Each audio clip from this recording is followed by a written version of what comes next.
Hello all of you my dear students. आज हम लोग इस वीडियो लेक्चर के माध्यम से क्लासिफिकेशन ऑफ क्रिस्टलाइन सॉलिड अर्थात क्रिस्टलीय ठोस का वर्गीकरण जानेंगे on the basis of molecular force of attraction अर्थात अंतराण्विक बल के आकर्षण बल के आधार पे क्रिस्टलाइन सॉलिड को 4 भागों में बांटा गया है।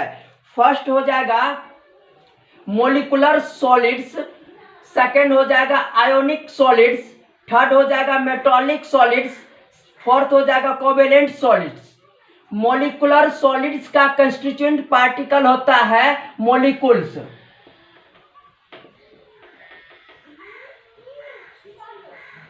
और आयोनिक सॉलिड्स का कंस्टिट्यूएंट पार्टिकल हो जाता है आयंस, जो कि पॉजिटिव और निगेटिव दोनों होते हैं। थर्ड हो जाएगा मेटालिक सॉलिड्स, इसका कंस्टिट्यूएंट पार्टिकल हो जाएगा मेटल यानी कि सभी धातुएं। फोर्थ हो जाएगा कोवेलेंट सॉलिड्स, इसका कंस्टिट्यूएंट पार्टिकल हो जाएगा एटम्स। और अब जानेंगे मोलिकुलर सॉलिड्स, और मोलिकुलर सॉलिड्स को भी 3 टाइप्स में डिवाइड किया गया है। फर्स्ट हो जाएगा non polar molecular solids,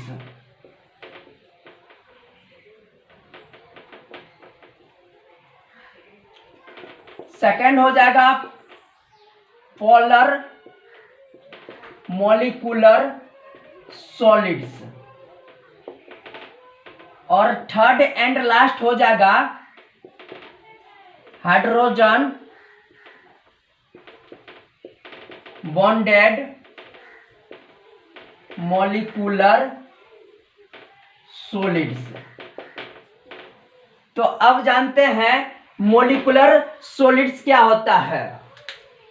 the crystalline solids which is bonded by molecular bonds are called molecular solid, यानी कि जिस क्रिस्टलीय ठोस के अवयव आणविक बंधन द्वारा जुड़ा रहता है, बंधा रहता है, उसे आणविक ठोस कहते हैं। जैसे में H2O, C6H6, HCl, CO2, इस तरह से अन्य एग्जाम्पल भी हो सकते हैं। इसको 3 टाइप्स में डिवाइड किया गया है। इसमें से फर्स्ट टाइप हो जाएगा नॉन पोलर मोलिकुलर सॉलिड्स, और इसको जानेंगे डिफिनेशन, इसको डिफाइन करेंगे। Molecular solids in which constituent particles are bonded by molecular bonds are bonded by non polar covalent bond और वीक डिस्पर्जन, मतलब इसका फैलाव होता है या प्रसार बोल सकते हैं, फोर्सेज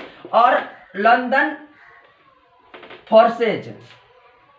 आणविक ठोस का अवयव अध्रुवीय सहसंयोजन, बंधन या कमजोर फैलाव या डिस्पर्जन या लंदन बल द्वारा जुड़ा रहता है, like helium, argon, H2, CO2, Cl2, etc. अब जानेंगे पोलर मोलिकुलर सॉलिड्स। पहले मोलिकुलर सॉलिड का सिग्निफिकेंस अर्थात महत्व जानेंगे। फर्स्ट महत्व है दीज आर सॉफ्ट, ये मुलायम होते हैं। सेकंड हो जाएगा they have week intermolecular forces, यानी कि इसका अंतराण्विक बल कमजोर होता है। थर्ड हो जाएगा they are bad conductor of electricity, मतलब ये विद्युत का कुचालक होता है, इसको बोल सकते हैं इंसुलेटर ऑफ इलेक्ट्रिसिटी, मतलब इससे विद्युत का गमन नहीं होता है।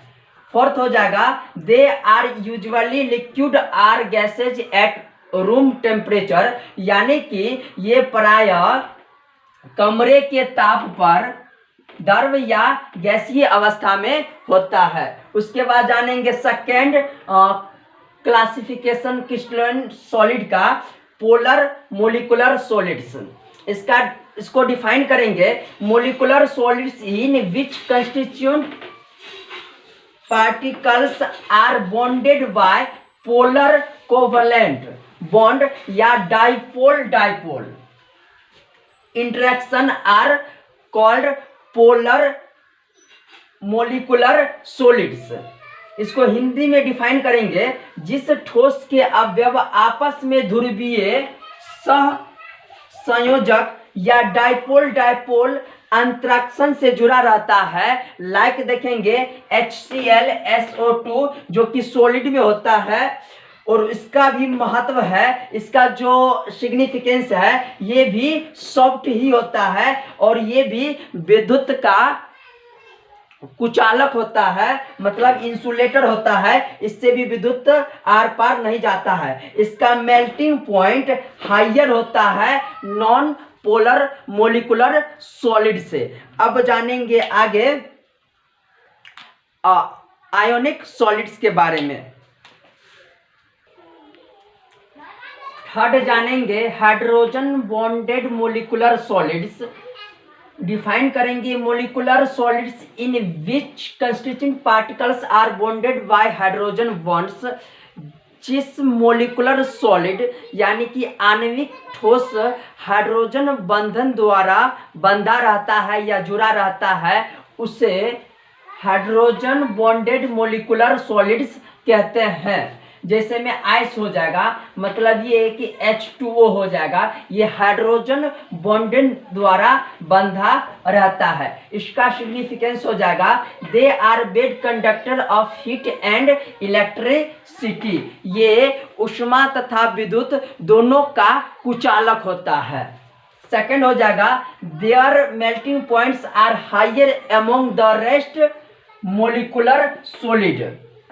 अन्य आणविक ठोस से इसका जो द्रव्यमानांक होता है वह हाई होता है, उच्च होता है। लास्ट जानेंगे they are generally volatile liquids और सॉफ्ट सॉलिड एट RTP यानी कि रूम टेम्परेचर पर ये वाष्पशील या मुलायम अवस्था में रहता है। और आगे जानेंगे आयोनिक सॉलिड नेक्स्ट वीडियो में। तब तक के लिए थैंक्स।